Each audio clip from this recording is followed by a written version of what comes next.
step back. A Florida detention officer turns himself in after allegedly killing his girlfriend in front of her 3-year-old daughter. On August 15th, Florida officials say 21-year-old Chase Harder, a detention officer for the Fort Lauderdale Police Department, shot and killed his girlfriend in nearby Coral Springs. The victim was identified as 24-year-old Dayanna Hurtado. Obviously, my guess is this was a domestic dispute that clearly escalated, but I don't know for certain the answer to that question. And former CIA officer and FBI special agent Tracy Walder says while there are still many unanswered questions in this case, some aspects seem cut and dry. There's no question, obviously, he murdered his girlfriend. I don't know that they're questioning that. Coral Springs police responded to an apartment complex on the city's south side just before 8:30 p.m. last Tuesday. That's where a witness said he'd heard multiple gunshots and a child screaming. After that, he saw a man carrying a young child to a car before driving off.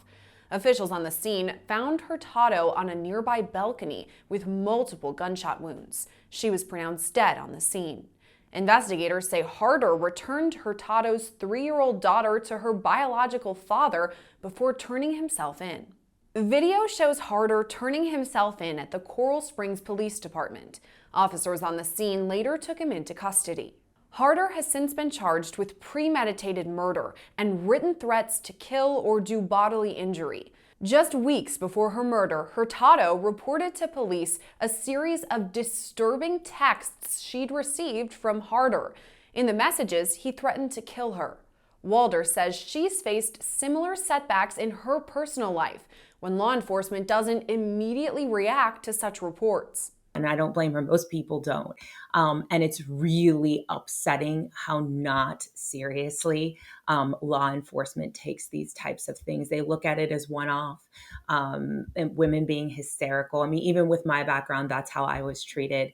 I shouldn't be treated differently, even with my background, but it's really unfortunate. And yes, the police may not have legally been able to do more, but that speaks to a broader issue of needing to change the laws around this. I'm always very supportive of law enforcement, be former law enforcement myself.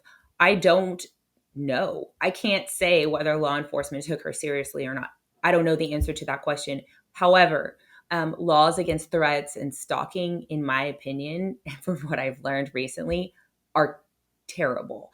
And I don't know that that's the fault necessarily of police departments or if that speaks to like a bigger issue at hand.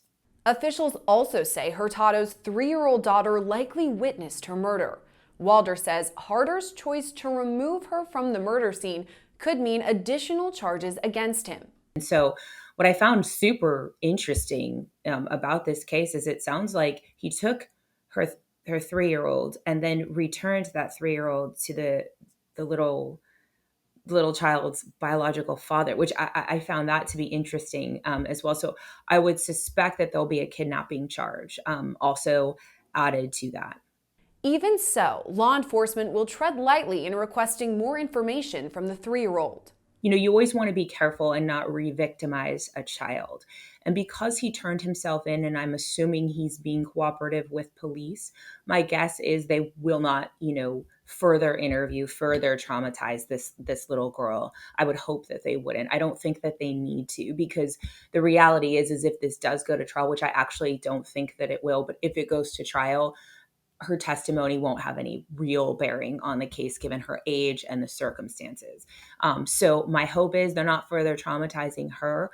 But I do think that they may add a kidnapping charge, but a lot of it will really depend on the circumstances. Just months before Hurtado's death, Harder was honored by the Fort Lauderdale Police Department after being the first graduate from the Broward County Institute of Public Safety's Basic Corrections Academy in nearly 20 years. According to a post by the Fort Lauderdale Police Department, Harder also received an Academic Excellence Achievement Award before he began his position as a detention officer for the Prisoner Intake Processing Facility. Walder says it may be uncommon for law enforcement officers to commit this type of crime, but it isn't unheard of. I mean, typically we don't see law enforcement engaging in this kind of violent crime, but I don't want to say that they're immune to it.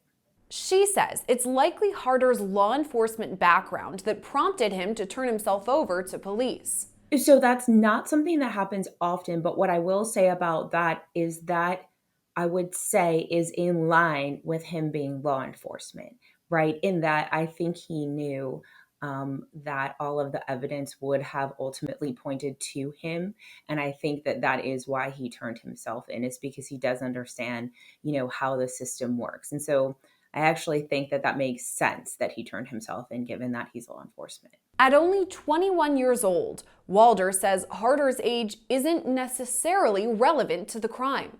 I started at the CIA when I was 21. And so I think the reality is, and I think what we need to do a better job of doing is screening in terms of looking for these kinds of behaviors, because the reality is these types of basic training programs, they're really helping in terms of giving them the book knowledge, weapon skills, those kinds of things, but they're not necessarily looking at folks' emotional intelligence and emotional health. And something like that probably could have been screened for, because I think it's unusual that you would just flip a switch like that and result to killing your girlfriend. Instead, Walder suggests this type of behavior could be prevented with additional mental health screenings. But is that person seeking treatment for them? What kind of treatment are they seeking? I think those things are very critical. I also think, just in terms of, at CIA, we had to meet with a psychologist prior to being declared fit for duty. I think that that's something that's really critical. At FBI, you don't do that. And so I think those kinds of things, for some reason, haven't necessarily made their way into law enforcement as a whole. And that's problematic. Yes, it costs money, and I get that. But maybe we need to be diverting more funds. We're spending more money now training officers in situational awareness and less tactical, which is a good thing. But maybe we need to also be looking into psychological screenings as well. While there are still many unanswered questions in this case, namely what Harder's motive may have been, Walder is confident answers will be revealed. My guess is a motive will come out. And I think that speaks to why, the police department is saying this isn't an open and shut case, because motive will be critical here in determining premeditation and then what degree of murder they're going to ultimately charge him with. So I think motive actually will be pretty key here. After Harder's arrest, the Fort Lauderdale Police Department released a statement reading in part, quote, "The details surrounding these allegations are very difficult to hear and do not reflect the character and professionalism expected of the men and women of our agency. As a result of this arrest, Harder has been placed on administrative leave without pay pending further investigation." We reached out to the Coral Springs Police Department, but officials there say they're not granting any interviews as the preliminary investigation is still underway. Reporting for Law&Crime Network, I'm Sierra Gillespie.